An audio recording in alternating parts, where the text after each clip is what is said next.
दोस्तों, रावण जैसा राक्षस और महाज्ञानी इस धरती पर कोई नहीं हुआ। उसे जितना अपनी भुजाओं पर घमंड था, उतना ही वो अपने ज्ञान पर गर्व करता था।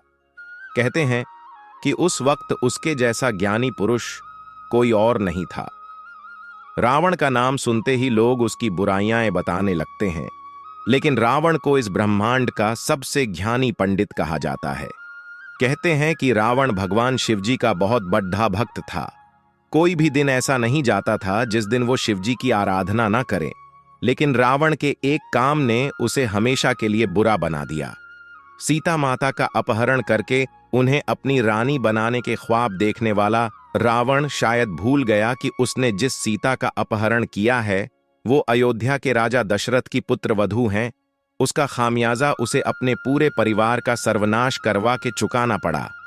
लेकिन दोस्तों, एक ज्ञानी पंडित होने की वजह से रावण ने प्राण त्यागते समय बहुत सारी अच्छी बातें भी बताई थीं, जिनमें से उसने महिलाओं की 8 बुराइयों का वर्णन किया भी था। और आज हम आपको उन्हीं बुराइयों के बारे में बताएंगे।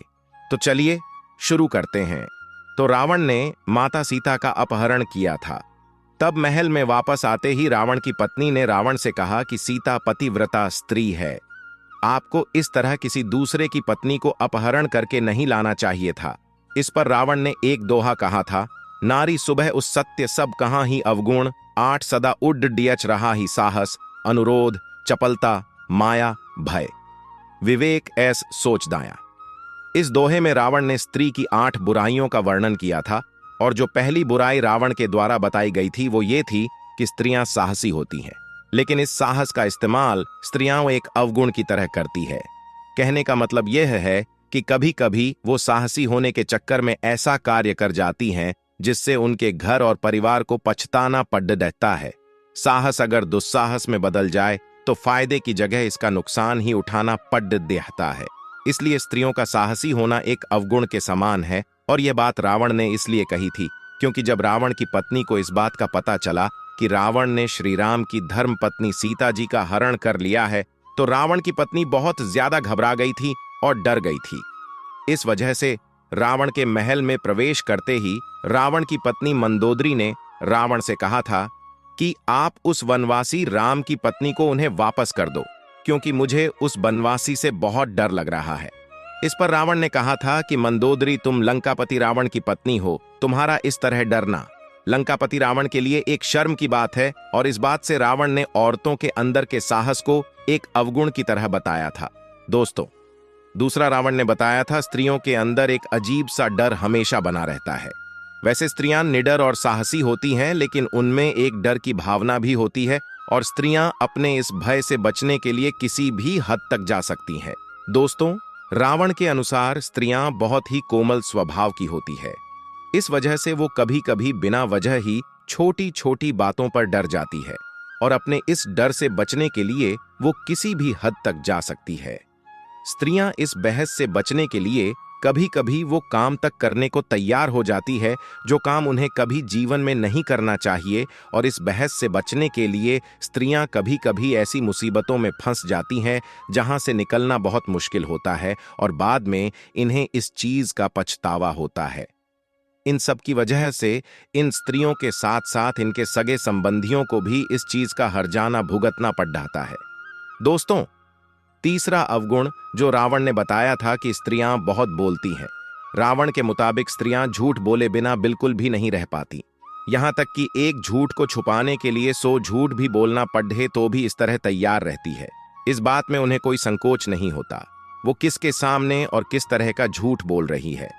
और दोस्तों, इस बात को आप सबने अपने डेली लाइफ में भी नोटिस किया होगा कि स्त्रियां या लड़डिचकियां बिना मतलब के झूठ बोलती हैं, जो कि एक बहुत गंदी आदत है। दोस्तों, इस झूठ की वजह से कभी कभी लोगों के रिश्ते और जिंदगी दोनों बर्बाद हो जाती है।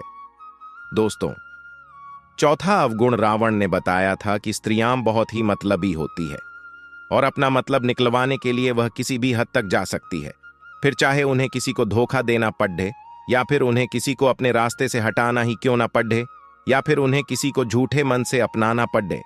स्त्रियां अपने लालच के चलते कुछ भी कर सकती हैं, किसी भी लालच में फंस सकती है और अपने मतलब के लिए किसी को भी फंसा सकती है।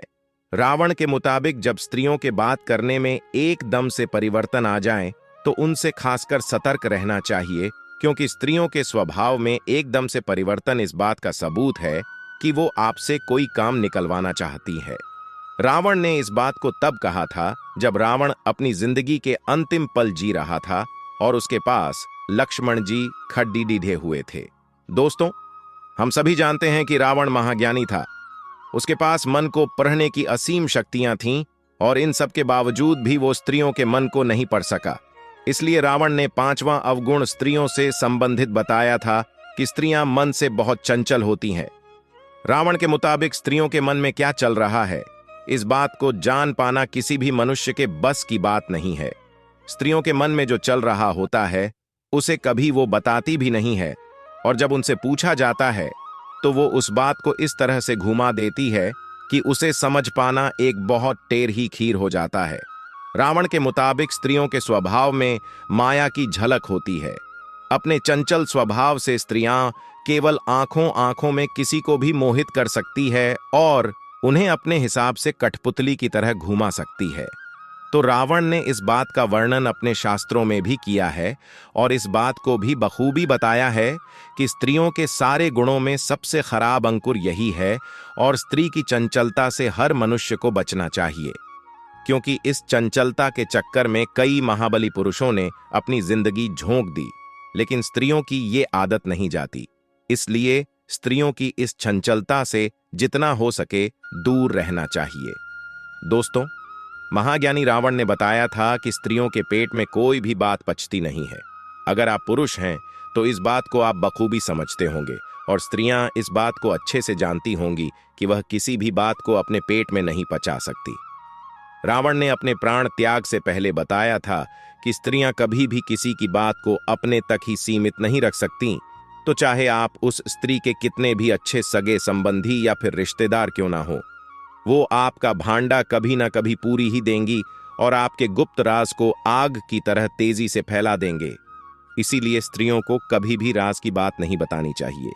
लेकिन इतना सब जानने के बाद अगर आप ऐसा करते हैं तो मान लीजिए कि आप अपने आप को मुसीबत में डाल रहे हैं और कभी ना कभी आपका राज खुल ही जाएगा और फिर आपका काम तमाम हो जाएगा। दोस्तों, 7वां अवगुण रावण के द्वारा बताया गया था कि स्त्रियां विवेकशील होती हैं। मतलब कि स्त्रियों में बुद्धि नहीं होती। वे किसी भी चीज को अपना दिमाग लगा के नहीं सोचती, बल्कि किसी भी सुनी सुनाई बात को मान लेती है। ऐसा रावण ने इसलिए कहा था क्योंकि रावण की पत्नी ने रावण की कोई भी बात कभी नहीं मानी। वो रावण की हर बात के खिलाफ थी और यही कारण है कि स्त्रियां किसी के भी बहकावे में बहुत आसानी से आ जाती हैं और बिना कुछ सुने या देखे किसी भी चीज पर विश्वास कर लेती है और फिर कुछ ऐसा काम कर डालती है जिसकी वजह से वो परेशानी में आ जाती है और साथ साथ उनके परिवार वाले भी दिक्कत और परेशानी में आ जाते हैं। फिर इन सब के चलते वो अपने घर का विनाश कर लेती है और फिर बाद में उस चीज का पछतावा करती है। रावण का कहना था कि किसी की वजह से स्त्री किसी भी फैसले को लेने में बहुत असहज महसूस करती है। इसलिए रावण ने कहा था कि स्त्रियां विवेकशील नहीं होती। दोस्तों, अब बात करते हैं स्त्रियों के 8वें और आखिरी अवगुण की। रावण के मुताबिक स्त्रियों में सोच जैसे अवगुण होते हैं। जी हां दोस्तों, स्त्रियां कितनी भी अपने आप को सोने, चांदी, हीरे के आभूषणों से सजा लें, लेकिन इन सब के बावजूद अशुद्ध होती है। रावण के मुताबिक महिलाएं साफ सफाई का काफी कम ध्यान रखती हैं, जिसकी वजह से रावण ने यह बात कही थी। दोस्तों, वैसे तो स्त्रियों में हजारों अच्छाइयां भी होती हैं, लेकिन ये कुछ 8 अवगुण हैं जिनके बारे में रावण ने बताया और इन्हें सुनकर आप बखूबी जान सकते हैं कि स्त्रियों के अंदर क्या क्या गुण होते हैं और क्या नहीं। दोस्तों, रावण ने स्त्रियों के जितने भी अवगुणों के बारे में बताया है, आपके हिसाब से आज के समय में वो कितना सही है, हमें कमेंट करके जरूर बताएं। कृपया चैनल को सब्सक्राइब जरूर कर दें। धन्यवाद।